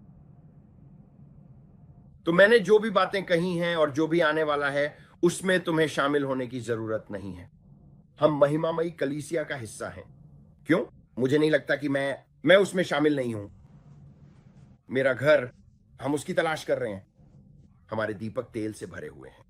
हम ठीक वैसे ही हैं जैसे वे 5 कुंवारी थीं जिनके दीपक भरे हुए थे और 5 जिनके नहीं थे। तुम कौन से हो? क्या आज तुम्हारा दीपक भरा हुआ है? क्या तुम प्रभु यीशु मसीह के आगमन की प्रतीक्षा कर रहे हो, या तुम अपने ही कामों में इतने व्यस्त हो, वही कर रहे हो जो तुम्हें करना चाहिए लगता है और वह तुम्हारे जीवन के लिए उसकी योजना नहीं है? या तुम्हारा दीपक भरा हुआ है और तुम प्रभु यीशु मसीह के आगमन की प्रतीक्षा कर रहे हो? मैं उन 5 में से एक बनना चुनता हूं जिनके दीपक भरे हुए हैं। हां, जिनके दीपक भरे हुए हैं। पिता, मैं तेरा धन्यवाद करता हूं। कहो, यीशु, मैं पश्चाताप करता हूं। मैं आज घर लौट रहा हूं। मैंने दुनिया से मुंह मोड़ लिया है। मैंने शैतान से मुंह मोड़ लिया है। मुझसे गलतियां हुई हैं। मैंने अपने जीवन में समझौता आने दिया है। मैंने अपने जीवन में फिर से पाप को आने दिया है। मेरे और दुनिया के बीच अब कोई फर्क नहीं रह गया है। और प्रभु, ऐसा नहीं होना चाहिए। मैं अपना जीवन फिर से तुझे समर्पित करता हूं और मैं उन सब चीजों से मुंह मोड़ता हूं जो मैं कर रहा था। और मैं तुझसे प्रार्थना करता हूं कि तू मुझे इन सब से शुद्ध कर दे। मैं तेरी ओर खुले हाथों से दौड़ता हूं प्रभु, और मैं तुझसे प्रार्थना करता हूं कि तू मुझे फिर से अपना बच्चा स्वीकार कर ले। मुझे पता है कि तूने मुझे कभी नहीं भुलाया। मुझे पता है कि तूने कभी मुझसे मुंह नहीं मोड़ा। मैंने तुझसे मुंह मोड़ लिया था। मुझे क्षमा कर। मैं तुझसे प्रेम करता हूं प्रभु, और मैं तेरा धन्यवाद करता हूं एक नई शुरुआत के लिए। मैं तेरा धन्यवाद करता हूं कि आज से मुझे एक नई शुरुआत मिली है। मुझे इस नई शुरुआत की जरूरत है और मैं तेरा धन्यवाद करता हूं प्रभु कि तू मुझे यह दे सकता है तेरी उद्धार देने वाली कृपा और मुझसे प्रेम के कारण। मैं घर लौट रहा हूं प्रभु, मैं तुझसे प्रेम करता हूं यीशु के नाम में। बस इतना ही, तुम बस अपने दिल से यह कहो, मैं आज घर लौट रहा हूं, मैं अब इस दुनिया में इस तरह नहीं रहना चाहता। ये सब करते हुए मेरी सहायता करो, मेरी सहायता करो। मुझे इन सभी बंधनों से, इन सभी जंजीरों से मुक्त करो जिन्होंने मुझे बांधने की कोशिश की है। हे प्रभु, मैं आपको धन्यवाद देता हूं कि आप बंदियों को मुक्त करने आए हैं। मैं विश्वास करता हूं कि जिसे पुत्र ने स्वतंत्र किया है वह आज सचमुच स्वतंत्र है और मैं इससे मुक्त हूं जीसस के नाम पर। मैं सही पक्ष पर हूं। आमीन और आमीन। मेरा मानना है कि, मेरा विश्वास है, ये इतना सरल है। आप बस कहते हैं भगवान मुझसे गलती हो गई। हाँ, मुझसे हुई। मैं ये हमेशा कहता हूं, आज मैंने क्या गड़बड़ की, मुझे क्षमा करें। किसी भी चीज को अपने अंदर एक मजबूत किला मत बनने दो, जहां दुश्मन एक मजबूत किले के रूप में आता है और आपको इतना बांध देता है कि आप सोचते हैं यार मुझे नहीं पता ये इतना अंधेरा कैसे हो गया, कि मैं एक बड़े गड्ढे में हूं, लेकिन भगवान ने फिर भी आपको आपके गड्ढों से मुक्त कर दिया है। आप समझ रहे हैं मैं क्या कह रहा हूं? भगवान दयालु हैं। तो अगर आपने अभी वह प्रार्थना की है, अगर आपने दिल से ऐसा महसूस किया है और आप कहते हैं आज से मेरी नई शुरुआत है, तो कृपया नीचे कमेंट सेक्शन में कमेंट करें।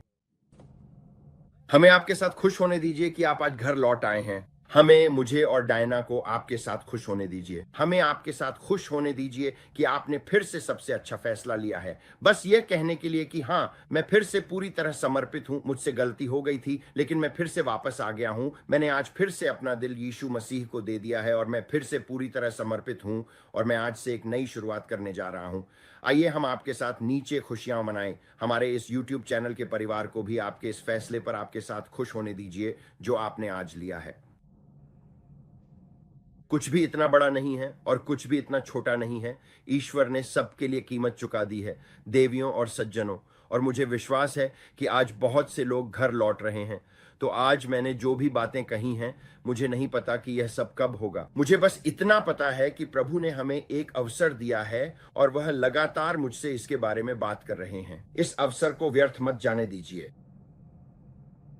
इस अवसर को व्यर्थ मत जाने दीजिए। मुझे पता है जो बातें मैं कहता हूं वे लोकप्रिय नहीं है दोस्तों, लेकिन प्रभु मुझे बार बार आपसे कहते हैं एक झटका है जो जगाने हैं। और मुझे नहीं पता कि मैं आपको कितनी बार बार चेतावनी दूंगा, लेकिन उसकी दया वाकई अद्भुत है। वह बार बार यही बात उठाते हैं और हर बार जब वह मुझसे यह बात करते हैं तो यह अलग तरीके से कही जाती है। बात वही होती है लेकिन हर बार अलग अंदाज में कही जाती है और यह चेतावनी के रूप में नए तरीके से सामने आती है। उनके दिल की चेतावनी, जहां वे हैं कि अब यीशु के पास लौटने का समय है, अब पश्चाताप करने का समय है, दुनिया की तरह जीना बंद करो, दुनिया से बाहर आओ। और मैं सोचता हूं वाह ठीक है भगवान, मैं फिर से संदेश पहुंचा दूंगा।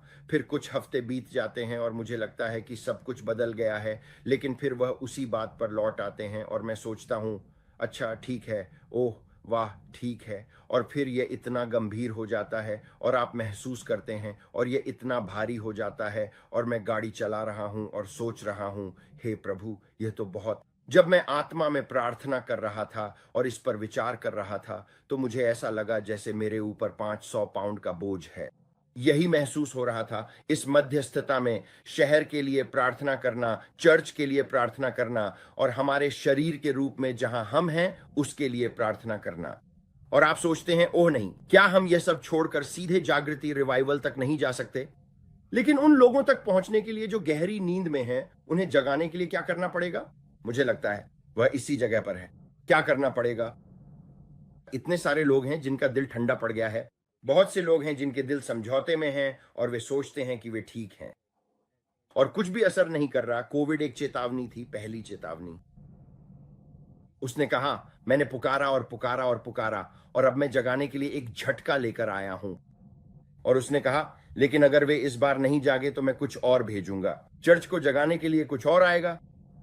समय की गंभीरता के लिए, और पहली बार कोविड आया था और वह लगभग 3 साल तक चला, जो भी हो। और मुझे लगा कि यह कभी खत्म नहीं होगा, और अब वह किसी और चीज के आने की बात कर रहे हैं।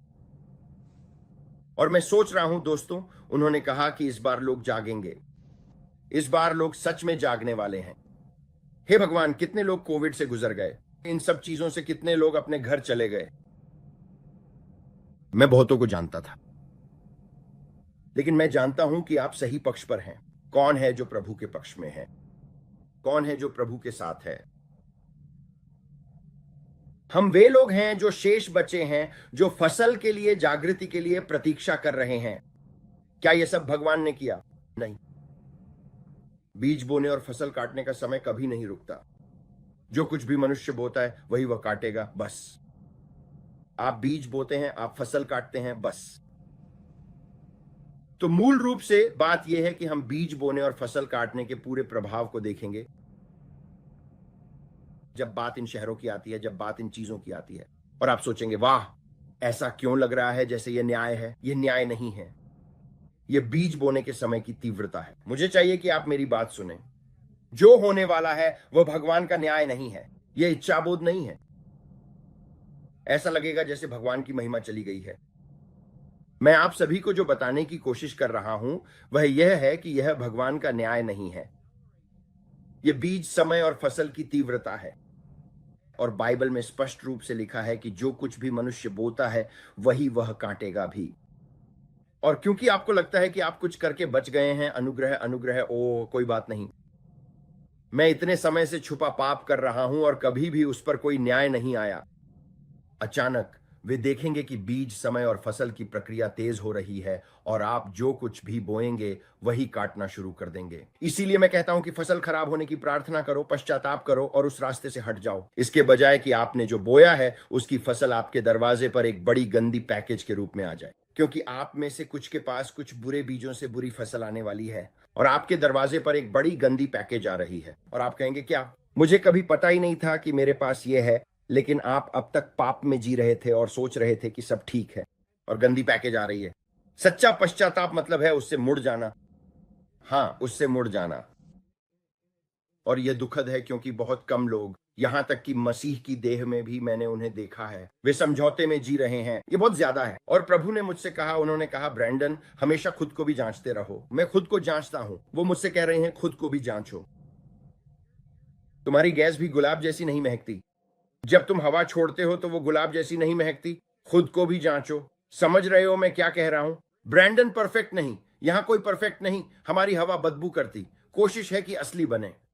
और प्रभु ने कहा, खुद की जांच करो। और यह सुनने में बहुत भद्दा लग सकता है, लेकिन यही सच्चाई है। मैंने प्रचारकों को इंटरनेट पर ऐसी चीजें देखते हुए देखा जो उन्हें नहीं देखनी चाहिए थीं, और वे सोच रहे थे कि ऐसी चीजें देखना ठीक है। मैंने लोगों को सामाजिक रूप से शराब पीते हुए देखा, और वे सोच रहे थे कि थोड़ा नशे में होना और थोड़ा सा मदहोश होना ठीक है। ये ठीक है कि बाहर जाओ, किसी क्लब में जाओ, शॉट्स पियो, सब कुछ करो और दुनिया की तरह बनो, क्योंकि मुझे थोड़ी छुट्टी चाहिए। लेकिन तुम व्हिस्की के शॉट्स मार रहे हो और दूसरी चीजें पी रहे हो, और तुम्हारे और दुनिया के बीच कोई फर्क नहीं है। अरे, इस हफ्ते मेरा हफ्ता बहुत मुश्किल था, इसलिए मैंने इस वीकेंड में 6 बियर पी ली। भगवान का धन्यवाद, लेकिन मैं रविवार को चर्च गया था। ये ठीक नहीं है। यही प्रभु ने मुझसे कहा। शराब पीना, नशे में होना और ये सब करना ठीक नहीं है। इंटरनेट पर गलत चीजें देखना ठीक नहीं है। जो दुनिया करती है वही करना ठीक नहीं है। ऐसा व्यवहार मत करो जैसे ये सब ठीक है। उसने कहा, अलग रहो, चुने हुए बनो, मेरे जैसे बनो। और यही बात प्रभु मुझसे कर रहे थे। बिल्कुल वैसे ही जैसे हूची मामा, मैं इसे ऐसे ही कहूंगी जैसे कपड़े पहनना। आपको पता नहीं चलता, आप उन्हें चर्च आते देखते हैं। आप सोचते हैं, वह महिला ऐसे कपड़े कैसे पहन सकती है? या किसी जागरण सभा में जाना और उसने छोटी स्कर्ट पहनी हो। आप जानते हैं, अगर वह झुक गई तो दिख सकता है। ऐसा नहीं होना चाहिए। आपको सोचना पड़ता है, अगर वह पवित्र आत्मा में गिर गई तो वह सबके सामने उजागर कर देगी। बिली बर्क में सोचती हूं, अगर वह गिर गई तो सेवक उस पर कपड़ा डाल देंगे। आप यहां कब से हैं? मैं ईसाई हूं, और आप सबको अपनी बातें दिखा रही हैं। प्रभु ने मुझसे कहा, महिलाओं के लिए एक मानक स्थापित कर रहा हूं। वे यौन वस्तु नहीं है। महिलाएं कोई जीतने के लिए यौन वस्तु नहीं है। वे पवित्र हैं, धर्मी हैं और मेरे लिए अलग रखी गई हैं। उनके शरीर मेरा मंदिर है। मैं एक महिला के माध्यम से वैसे ही प्रवाहित होता हूं जैसे मैं एक पुरुष के माध्यम से होता हूं, लेकिन तुम एक जेजेबेल की तरह, छोटी ऊंची मामा की तरह कपड़े पहनती हो। यीशु तुम्हारे भीतर वास करते हैं और तुम एक स्ट्रिपर की तरह कपड़े पहनती हो। मैं बस कह रहा हूं कि एक अग्निकुंड बनना चाहिए। समर्पण, समर्पण। और मैं आज महिलाओं पर जोर नहीं दे रहा हूं, लेकिन मैं आपको बता रहा हूं कपड़ों में एक लापरवाही है कि एक समय ऐसा आता है जब आपको नजरें फेरनी पड़ती हैं और आप सोचते हैं, हे भगवान, ये लोग, ये तो रात के समय सोने के लिए या जो भी है उसके लिए है। आप जानते हैं, मैं बस कह रहा हूं, आपका पति। हाँ, लेकिन ऐसा वॉलमार्ट या कहीं और इस तरह नहीं होना चाहिए। हे भगवान, बेटा जल्दी से अपना सिर घुमा लो, मेरा मतलब है यह दुखद है। नहीं, रुको, हम वॉलमार्ट में नहीं हैं, हम चर्च में हैं। यह मजाकिया नहीं है, यह गंभीर है। मैं आपकी मदद करने की कोशिश कर रहा हूं। जगाने के लिए एक झटका है, उन लोगों के लिए जो बेहतर जानते हैं। हाँ, उन लोगों के लिए जो बेहतर जानते हैं। अब अगर आप नए हैं और आपने कल ही नया जन्म लिया है, यह समय है कि आप और ऊंचा उठें और पवित्र आत्मा आपको सिखाएगा, पवित्र आत्मा आपको सिखाएगा। वह आपसे प्रेम करता है और वह चाहता है कि हम महिमा से महिमा की ओर बढ़ें। खैर, लीजिए, यह शायद मेरे लिए भी निगलना आसान नहीं था, लेकिन मुझे वही देना है जो उसने मुझे आपको देने के लिए कहा। प्रभु ने मुझसे जो बातें कहीं, उनमें से एक यह थी कि जब मैं सूर्य को देख रहा था, उसने कहा, अमेरिका, तुमने इतनी स्वतंत्रता से पूजा की है, बिना किसी उत्पीड़न के, बिना किसी बाधा के। तुम पूजा कर सकते हो, लेकिन तुम केवल तभी पूजा करना चाहते हो जब वह तुम्हारे लिए सुविधाजनक हो। बहुत से लोग कहते हैं, तुम केवल तभी पूजा करना चाहते हो जब वह तुम्हारे लिए सुविधाजनक हो। लेकिन सभी देशों में से मैंने तुम्हें धार्मिक स्वतंत्रता का विशेष वरदान दिया है। मैंने तुम्हें यह दिया है, लेकिन तुम सेवाओं को 1 घंटे तक सीमित करना चाहते हो। तुम सेवाओं को 30 मिनट तक सीमित करना चाहते हो। खैर, यह समय के अनुसार सीमित नहीं है, पुनरुत्थान और चंगाई समय के अनुसार सीमित नहीं है। तो जानते हो क्या, हम सेवा को 2 घंटे में समाप्त करना चाहते हैं। जानते हो, माफ करना, लेकिन उन्होंने कहा, मैंने तुम्हें पूजा की स्वतंत्रता, अभिव्यक्ति की स्वतंत्रता, बोलने की स्वतंत्रता के मामले में किसी भी अन्य देश से अधिक स्वतंत्रता दी है। लेकिन फिर भी जब बात आती है कि तुम क्या कर सकते थे, तो तुम उसका बहुत कम उपयोग करते हो। खैर, यह सुविधाजनक नहीं है, यह ऐसा नहीं है, लेकिन मैंने तुम्हें यह इतनी आसानी से दिया है, फिर भी तुम इसे हल्के में लेते हो। यही वह कह रहे थे जब मैं चीन की ओर देख रहा था, जो केवल कुछ दिनों के लिए भी वह चाहता है जो हम हर दिन बिना सोचे समझे पा लेते हैं। बस मुझे इतना मौका दे दो कि मैं जो कहना चाहता हूं वह कह सकूं बिना अपनी जान गंवाए। मध्य पूर्व में, लेकिन फिर भी यही वह उत्तर कोरिया में देख रहे थे। कुछ भी नहीं कह सकते, वहीं पर मार डालेंगे। पूजा करना बिल्कुल भी संभव नहीं है, यह कभी भी सुविधाजनक नहीं होता। क्या आप समझते हैं कि वह एक देश के रूप में क्या देख रहे थे? और ऐसा लगा जैसे मैंने इसे पिता की नजरों से देखा और मैंने सोचा, पिता मेरी मदद करो, मैं एक बिगड़ैल बच्चा नहीं बनना चाहता। तो आज मेरे पास आप सभी के लिए यही था, मैंने किया। मैं आप में से हर एक का यहां आने और मुझे सुनने के लिए आभार व्यक्त करता हूं। यह कोई गुस्से में कही गई बात नहीं है, यह पिता का दिल है जिसके लिए मैंने आज प्रार्थना की थी। यही मुझे प्रार्थना में मिला और यह बहुत भारी था, लेकिन मैं आप में से हर एक के लिए प्रार्थना करता हूं और मैं चाहता हूं कि अभी मैं आपको पिता के सामने उठाऊं। और मैं अमेरिका में जागृति के लिए प्रार्थना करता हूं। मैं प्रार्थना करता हूं कि एक झटका आए जो हमें जगा दे। और पिता, मैं अभी प्रभु इस वीडियो को देखने वाले हर एक व्यक्ति के लिए तेरा धन्यवाद करता हूं पिता, कि हम पश्चाताप करें, हम लौटें, हम तुझे खोजें पिता। और तूने कहा कि जो मुझे खोजेंगे वे मुझे पाएंगे, जो खटखटाएंगे उनके लिए दरवाजा खोला जाएगा। और पिता, मैं तेरा धन्यवाद करता हूं प्रभु कि मैं और मेरा घराना, हम प्रभु की सेवा करेंगे। हम अपने प्रभु यीशु मसीह के पिता के आगे घुटने टेकते हैं और हम तुझे प्रतिदिन खोजते हैं, न कि केवल रविवार और बुधवार को सिर्फ 30 मिनट या 1 घंटे की सेवा के लिए। हम तुझे खोजते हैं पिता, और हम पूरी तरह से तेरे समर्पित हैं पिता। और पिता, मैं कहता हूं, यहां हूं मैं प्रभु, मुझे भेज। पिता, जैसे ही हम इस YouTube प्रसारण पर साहसपूर्वक तेरे सामने आते हैं और अपने भाइयों बहनों के लिए प्रार्थना करते हैं कि मसीह की देह में एक बड़ा हिलना, एक हलचल हो रही है, ताकि सारी छुपी हुई पाप बाहर निकल जाए और फिर से धर्म को मंचों पर लाया जा सके, फिर से तेरे वेदी पर पवित्रता लाई जा सके पिता, कि कोई समझौता न हो, कि हम एक ऐसी कलीसिया बने जिसमें कोई दाग या सिलवट न हो। हम जानते हैं कि हम इसे अनुग्रह से प्राप्त करते हैं, हम इसे विश्वास से प्राप्त करते हैं, लेकिन पिता, एक समय आता है जब हम कहते हैं पिता, हमें दुनिया में से कुछ भी नहीं चाहिए, हमें तो बस आप ही चाहिए। कि हम उस वेदी पर खड़े होकर कहते हैं पिता, मैं यहां हूं, प्रभु मुझे उपयोग कर, मुझे बदल, मुझे शुद्ध हृदय दे, मुझे शुद्ध कर पिता। मुझे पता है कि मैं अपने अंदर इन सब चीजों को नहीं रखना चाहता, लेकिन परमेश्वर, आपके साथ वहां तक पहुंचने का एकमात्र तरीका आपके पुत्र के अनुग्रह और आपके लहू के द्वारा है। और जब मैं पाप करता हूं तो मैं आपसे भागता नहीं, बल्कि आपके पास दौड़ता हूं पिता। लेकिन पिता, मैं आपको धन्यवाद देता हूं प्रभु कि आप हमें महिमा से महिमा में बदल रहे हैं पिता, कि हम अपने आप को आपके लिए अलग करते हैं पिता। उस महिमामय पवित्र आत्मा और आग को हमारे माध्यम से बहने दीजिए पिता, ताकि लोग उसे देखें और उसकी ओर दौड़ें पिता। जैसे कीड़े रोशनी की ओर आकर्षित होते हैं, वैसे ही वे हमारे ऊपर महिमा को देखेंगे। लेकिन आप उन पात्रों को अभिषेक नहीं करेंगे जो पूरी तरह से उलझे हुए हैं और समझौता कर रहे हैं। मैं किसी के एक पल के गलती करने की बात नहीं कर रहा हूं, मैं उस व्यक्ति की बात कर रहा हूं जो वहीं रहता है, वहीं रहता है। हम सब कभी कभी गिर जाते हैं और घुटना छिल जाता है, लेकिन हम वहीं नहीं रहते। इसमें बहुत बड़ा फर्क है। तो पिता, मैं कहता हूं कि हम बाहर निकलें और उनके बीच से अलग हो जाएं। हम बाहर निकलते हैं और उनके बीच से अलग रहते हैं पिता। मैं आपको धन्यवाद देता हूं प्रभु, हमारे शरीरों पर चंगाई, चमत्कार और महिमा के प्रकट होने के लिए पिता। मैं आपको धन्यवाद देता हूं प्रभु कि चंगाई हमारी है, कि हम यीशु के नाम में वह सब कुछ प्राप्त करते हैं जो आपने हमारे लिए रखा है, और हमें किसी भी अच्छी चीज की कमी नहीं होगी। डायना, ब्रैंडन, पेसली, हम सब पिता, हमें किसी भी अच्छी चीज की कमी नहीं होगी। धन्यवाद प्रभु कि यीशु के नाम में चंगाई उनकी है। उनके सिर के ऊपर से लेकर पैरों के तलवों तक आप बंदियों को आजाद करने आए हैं। और मैं विश्वास करता हूं पिता कि आज का दिन उनके शरीरों पर पूरी चंगाई के लिए है पिता। मैं आपको धन्यवाद देता हूं प्रभु उस मुलाकात के लिए जो आज जेलेंस्की और राष्ट्रपति ट्रंप के बीच हुई पिता। मुझे अभी तक नहीं पता कि वहां क्या कहा गया और आपने मुझे क्या दिखाया। आपने मुझे इसके बारे में कुछ नहीं दिखाया है, लेकिन पिता, मैं आपको धन्यवाद देता हूं प्रभु पिता कि यूक्रेन में युद्ध समाप्त हो पिता, और वहां शांति हो और जान का नुकसान रुक जाए पिता। हम विश्वास करते हैं पिता कि उस युद्ध की एक समाप्ति तिथि है, कि कोई ब्लैक स्वान घटना, कोई बड़ी घटना इस चीज को किसी और तरीके से शुरू करने के लिए तेजी से ना हो पिता।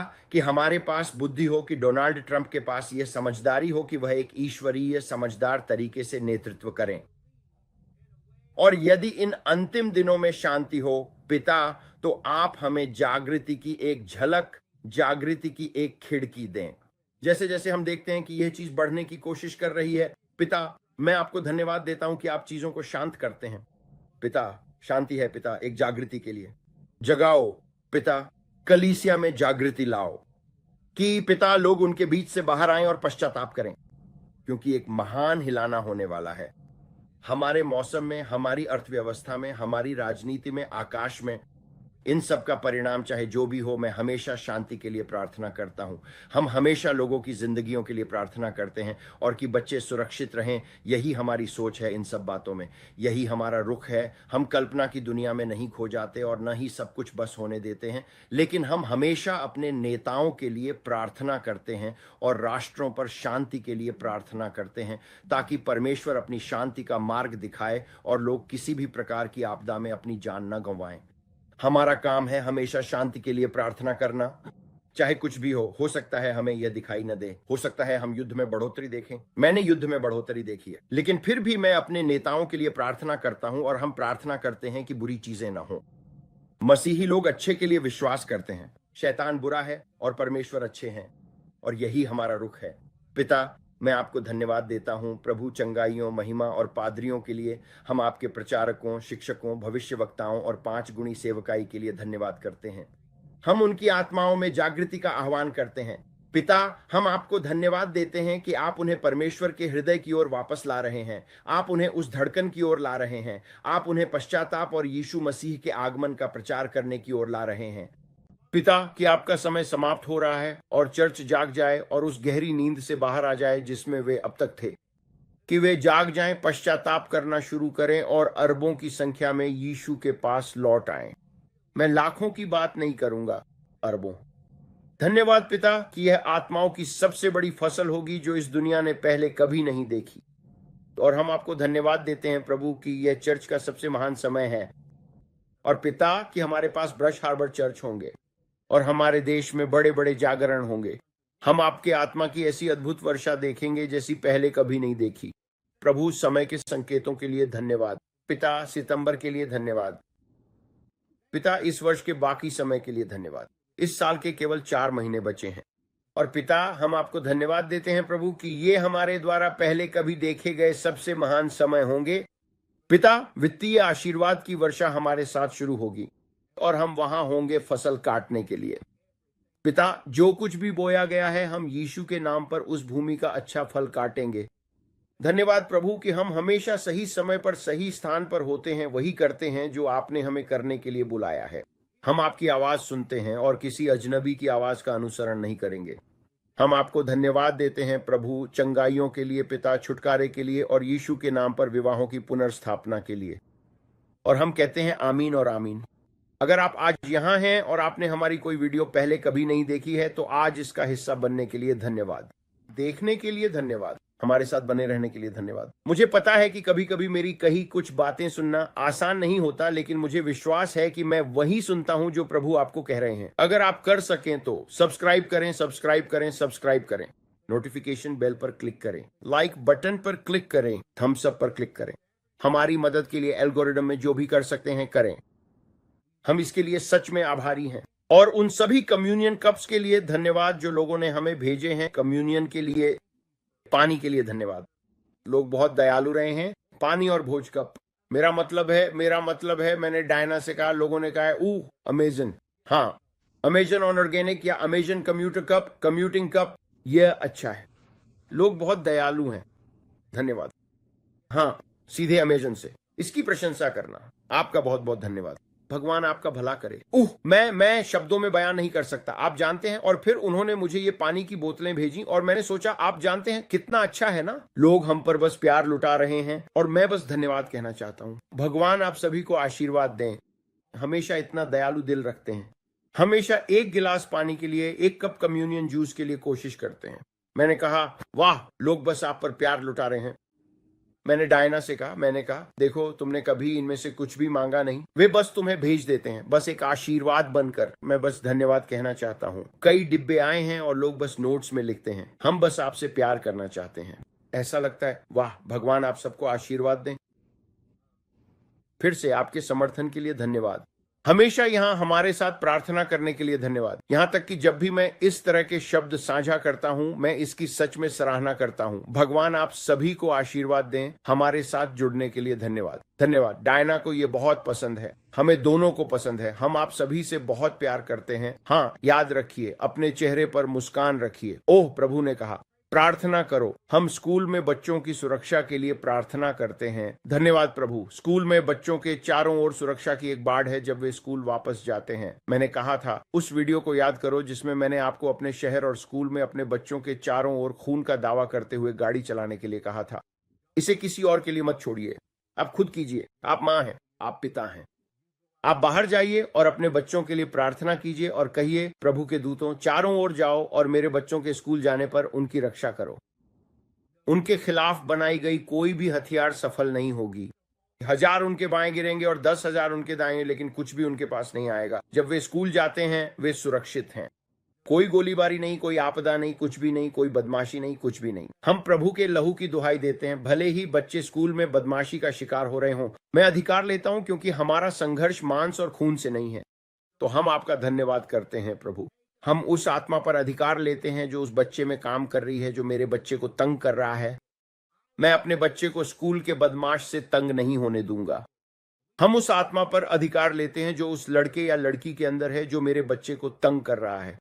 और मैं यीशु के नाम में कहता हूं, रुको और बाज आओ, और जो तुम मेरे बच्चे के खिलाफ चालें चल रहे हो वह अभी बंद करो। तुम अब मेरे बच्चे को परेशान नहीं करोगे, बिल्कुल नहीं। हम यीशु के नाम में उस बदमाशी की आत्मा के खिलाफ आते हैं और हमारे बच्चों पर शांति होगी। मेरा बच्चा जब स्कूल जाएगा तो उसे तंग नहीं किया जाएगा, क्योंकि तुम्हारे बच्चे में जो प्रकाश है उसी के खिलाफ अंधकार आना चाहता है। क्या तुम समझते हो? प्रभु मुझे बताते हैं, वे कहते हैं तुम्हारा बच्चा बदमाशों का सामना कर रहा है क्योंकि वे उसमें प्रकाश देखते हैं और दुष्ट आत्माएं उन पर हमला करने की कोशिश कर रही हैं। तो आप उन दुष्ट आत्माओं पर अपना अधिकार प्रयोग करें और उन्हें कहें, तुम अब मेरे बच्चे को स्कूल में परेशान नहीं करोगे। मैं उस दुष्ट आत्मा पर अधिकार लेता हूं जो मेरे बेटे या बेटी को परेशान कर रही है, यीशु के नाम में। और हम तेरा धन्यवाद करते हैं प्रभु कि हमारे पास इस पर अधिकार है, और हम तुम्हारी चालों में रुकावट और विराम देखते हैं। अब इसे यीशु के नाम में बंद करो, और हम इस परिस्थिति पर शांति की घोषणा करते हैं। और वे कहते हैं, अब हमें स्कूल में और तंग नहीं किया जाएगा। आमीन और आमीन। ये करना आसान है, आप ये हर दिन करें, और आप अपने बच्चों का तेल से अभिषेक करें, और अगर आप यही कर सकते हैं तो उन्हें स्कूल भेजें। यही आपका हिस्सा है जो आप कर सकते हैं। अपने बच्चों के लिए प्रार्थना करें, अपना अधिकार प्रयोग करें, और उन्हें तेल से अभिषेक करें। और मुझे विश्वास है कि परमेश्वर उन्हें बीमारी और रोग, फ्लू या जो भी आए उससे बचाए रखेगा, कि कुछ भी उनके पास नहीं आएगा। उन्हें लहू में ढंकें, उनके साथ प्रभु भोज लें, उन्हें उनका वाचा सिखाएं। आपके पास अपने बच्चों के लिए प्रभु भोज लेने का वाचा अधिकार है, और कहें, पिता हम परिवार के रूप में प्रभु भोज लेते हैं, और कोई भी सर्दी जुकाम या फ्लू हमारे पास नहीं आएगा। इस साल हमें कोई पेट की बीमारी नहीं होगी। लोग कहते हैं क्योंकि स्कूल में सब बीमार हैं। मेरे बच्चे बीमार नहीं होंगे, मैंने उन्हें तेल से अभिषेक किया है। यीशु का लहू उन्हें ढंकता है, और जब वे स्कूल जाते हैं तो वे अपने चारों ओर उस लहू के वाचा की सुरक्षा बनाए रखेंगे, और उनके खिलाफ बनाई गई कोई भी हथियार सफल नहीं होगी। आपको अधिकार का प्रयोग करना होगा, लेकिन उस विषय से संबंधित शास्त्र खोजें जिसके लिए आप परमेश्वर पर विश्वास कर रहे हैं। भजन संहिता 91 एक बेहतरीन वचन है, शुरू करने के लिए एक अच्छी जगह है। भजन संहिता 91 पढ़ें, और अपने बच्चों के ऊपर भजन संहिता 91 पढ़ें, इससे पहले कि वे स्कूल जाएं या बस में चढ़ें। इसमें कुछ मिनट पहले लग सकते हैं, लेकिन 1 या 2 मिनट जल्दी उठना, या जितना समय आपको वह पढ़ने में लगे उतना समय निकालें, लेकिन वह उनके ऊपर पढ़ें। और जब आपका बच्चा स्कूल जाए तो उसके लिए भजन संहिता 91 का दावा करें और उस पर विश्वास करें। जैसे ही आप उस पर विश्वास करते हैं, आप एक विश्वास करने वाले विश्वासी हैं, और यह जरूर होगा। जब वे खेलकूद के कार्यक्रमों में जाते हैं, जब वे दोस्तों के घर जाते हैं, हम विश्वास करते हैं कि भजन संहिता 91 आपको ढक रही है। अपने दिन भर के कामों और स्कूल में जो भी आप विश्वास कर रहे हैं उससे संबंधित शास्त्रों को खोजें, और फिर अपनी आर्थिक स्थिति को बुलाएं, समृद्ध फसल को बुलाएं, उससे बात करें। पिता, मैं आपको धन्यवाद देता हूं प्रभु कि समृद्धि हम पर पूरी तरह से है, और यीशु के नाम में हमारे पास भरपूरता है। अब हम वेतन से वेतन तक जीना बंद कर चुके हैं। हमारे घर में समृद्धि है, और हम उन बीजों से बात करते हैं जो हमने बोए हैं पिता, और हम आपको धन्यवाद देते हैं प्रभु कि वे 100 गुना लौट कर आएंगे। मैं केवल 60 गुना की आशा नहीं करता, मैं 100 गुना की आशा करता हूं। अगर आपको 50 गुना भी मिल जाए, और आप 100 के लिए निशाना लगा रहे हैं, तो ये काफी अच्छा है।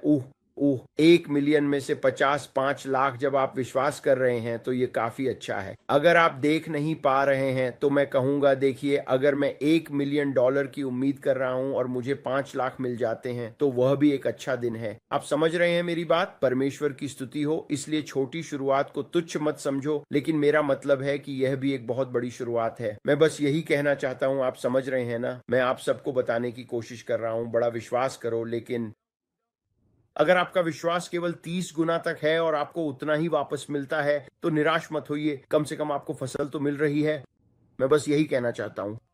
तो मैं चाहता हूं कि आज आप सब उत्साहित हों। इसी के साथ, इससे पहले कि मैं आपको यह संदेश दूं, समझे, अपने चेहरे पर मुस्कान लाइए और अपने दिल में एक गीत रखिए। यीशु आपसे बहुत प्यार करते हैं, और हम भी। ईश्वर आप सभी को आशीर्वाद दें। अलविदा।